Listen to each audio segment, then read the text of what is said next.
As novidades sobre a tungada dos aposentados que eles sofreram nos pagamentos do INSS. Bem, devolução por enquanto nada, nem como, nem quando, mas tem notícia nova chegando a respeito disso, coisa pequena, o principal ainda não veio. A Thaís Sprovieri está ao vivo aqui para contar o que o governo está fazendo, né, Thaís? Bom dia.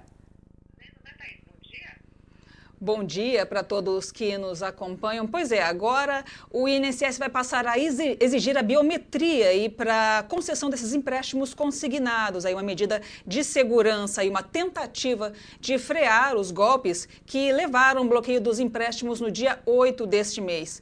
Com essa mudança, o Instituto pretende mapear as vulnerabilidades e implementar as medidas corretivas para garantir a maior segurança para a concessão desses empréstimos. Ontem, o INSS atualizou para mais de 1.900.000 o número de aposentados e pensionistas que contestaram os descontos que foram feitos por entidades nesses benefícios. Todas essas contestações foram feitas pela plataforma Meu INSS e pelo telefone 135. Na sexta-feira, que vem, no próximo dia 30, os Correios começam a atender presencialmente aí as vítimas que não conseguiram checar os descontos.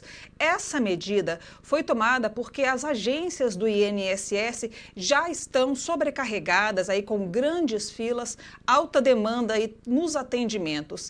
Para isso, o Dataprev vai entregar aí até a próxima terça-feira um sistema eletrônico com as informações dos aposentados que será utilizado pelos Correios. Ao todo, 4.730 agências vão atender aí aos aposentados e pensionistas. Eu volto com vocês. Obrigada, então, a Thaís Sprovieri, direto de Brasília. Cláudio Humberto, Guilherme Macalossi, quero abrir aqui um pouco para a gente falar a respeito dessa questão.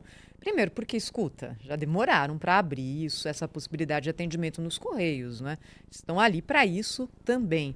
Mas o que tem preocupado é que dentro desse rame-rame, uma coisinha por dia e tal, por enquanto, nada. Meus amigos, não veio nada. Eu convivo com muita gente que é aposentada e que já está ali numa idade avançada. Vocês não imaginam o impacto que não é só o desconto, não é só o dinheiro a menos, mas a insegurança que isso causa numa pessoa que depende do INSS e só dele. A pessoa não tem outra fonte de renda. Ela recebe aquele dinheirinho por mês. A insegurança que isso causa da pessoa falar, puxa, será que eu fui? Será que eu estou sendo? Será que vai acontecer de novo essa tunga? Muita gente nem sabe ainda e a gente viu os números de pessoas reclamando a restituição ao INSS ainda ínfimos.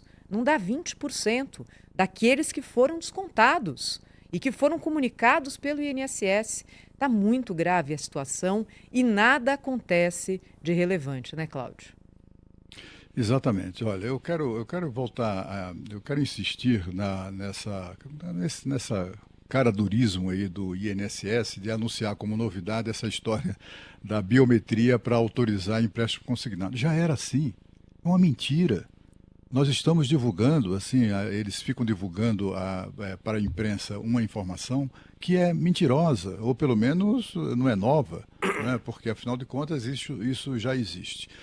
Já existe de muito tempo. E de outro lado, o que a gente observa também é que há uma parcela de aposentados roubados da qual poucos se lembram, né? Que são os que já faleceram. Foram roubados implacavelmente, sem saber que estavam sendo roubados e já faleceram. E aí vai acontecer o quê? Porque faleceram. Então não existe mais a relação ali com a Previdência Social. E esse dinheiro vai para onde? Esse dinheiro não será contestado, evidentemente, né? O desconto não será contestado.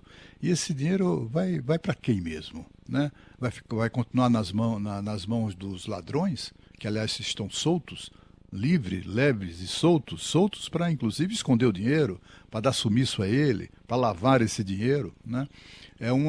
Olha, a situação que o país vive é tudo muito estranho, é estranha sobretudo a atitude do governo.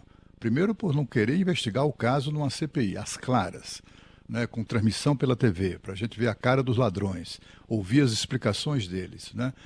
O governo corre disso, morre de medo dessa história, né? De qualquer tipo de investigação. E a proteção que se dá aos envolvidos, a começar pelo sindicato do qual é dirigente, é vice-presidente, e o irmão do presidente Lula, que foi excluído, não vamos tocar nisso.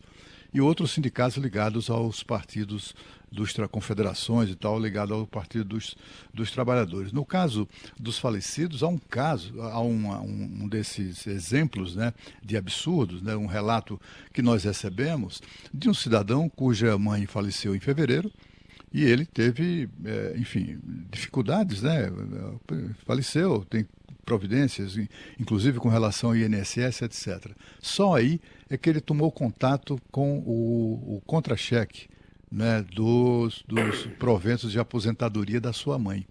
E ele verificou que há anos, ela que tinha uma aposentadoria de R$ 4.000, tinha descontados mensalmente três mensalidades de associações vigaristas, dessas que roubaram o INSS. Não foi apenas uma, e não eram valores pequenos, eram R$ 500 cada uma. A senhora tinha uma aposentadoria de 4.000 e 1.500 o INSS tomava dela para distribuir com os aliados do governo nessas entidades picaretas, né? Associações, sindicatos, etc. Uma única pessoa era roubada 3 vezes. Como esta, certamente milhões foram roubados, né? E era uma senhora que não tinha, nesse caso específico, né, que não sabia. Ela já estava numa situação de saúde bastante precária, com cuidadores, etc. E a família tampouco se metia nas relações dela com a Previdência, porque todos sempre tivemos a sensação, a certeza de que o INSS era uma instituição que existia em função da proteção dos aposentados. Mas o INSS é que o estava roubando e ninguém sabia disso. Você sabe, Cláudio, eu tenho certeza que vão chegar muitos relatos agora na Rádio Bandeirantes de ouvintes nessa situação. Porque nesse caso, o ouvinte ele descobriu que a mãe dele tinha sido tungada porque eles tinham uma conta conjunta. E aí ele falou, será que isso aconteceu? Ela faleceu, mas ele manteve a conta. Então ele tinha os extratos, porque era uma conta conjunta.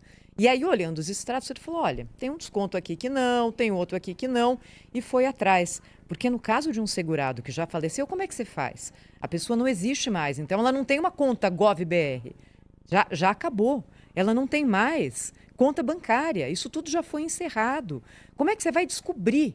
Como é que o INSS vai entrar em contato com o parente de um segurado que foi tungado para dizer o seguinte, seu pai, sua mãe foi tungado pelas associações. Como é que vai ser feito isso? Não vai ser feito. É por isso, Cláudio, que, olha, o correto para fazer nessa situação, já que a gente tem mais de 99% das pessoas se manifestando, dizendo que não autorizaram, e eu duvido desse 1%, acho que é a gente que está marcando errado, foi uma tunga generalizada, o que deveria ser feito? Devolve tudo. INSS, devolva. Não pergunta, devolve. Dá um jeito e vai atrás, processa a associação, dá um jeito, não cabe a mim aqui achar a solução. Mas a gente tem que dizer que o justo seria que essas pessoas recebessem isso agora, rapidinho e com um pedido de desculpas. Menos que isso é enromation. Foi o inverso que foi feito, né, Thaís? Foi o inverso. Quer dizer, sim, foi o inverso. O razoável seria cobrar, isto sim é das entidades, que comprovassem a associação das pessoas. E não os aposentados que foram logrados no contra-cheque. Porque agora eles estão numa fila. Eles estão submetidos a um procedimento burocrático para ter de volta o dinheiro que é deles. Foi roubado diretamente na fonte. Então, ao invés de uma solução sistêmica, que passava por um pente fino nas entidades, se fez o inverso. E são hoje os aposentados que precisam demonstrar a boa-fé. E não as entidades que estão sendo investigadas. É isso. E tem um segundo aspecto que daí foge um pouco dessa polêmica, que é a polêmica do escândalo de tungagem generalizada das aposentadorias, que me chama a atenção, nós já tratamos do assunto aqui no Jornal Gente, que é o aumento da fila de requisições de aposentadoria. Então é outro problema que está dentro do INSS hoje. Nós temos aí um salto do número de requerimentos de aposentadoria, ou seja, pessoas querendo o benefício da aposentadoria, que é um direito, saltou 91% em um ano. Hoje a fila de requerimentos é de 2,7 milhões de pessoas. A minha pergunta é a seguinte: considerando a elevação brutal do gasto previdenciário, será que nós estamos vendo uma contenção de despesas previdenciárias pelo uso da burocracia? É possível. E Essa é a você pergunta que eu sabe, faço. Macalossi, olha, ontem, no anúncio dessas novas medidas de aumento do IOF, qual foi a justificativa? Porque ninguém estava esperando essa bomba. Ela veio ali, aterrissou. A justificativa foi a seguinte: as despesas previdenciárias cresceram mais do que o previsto. E aí nós temos que compensar esse dinheiro de algum lugar, principalmente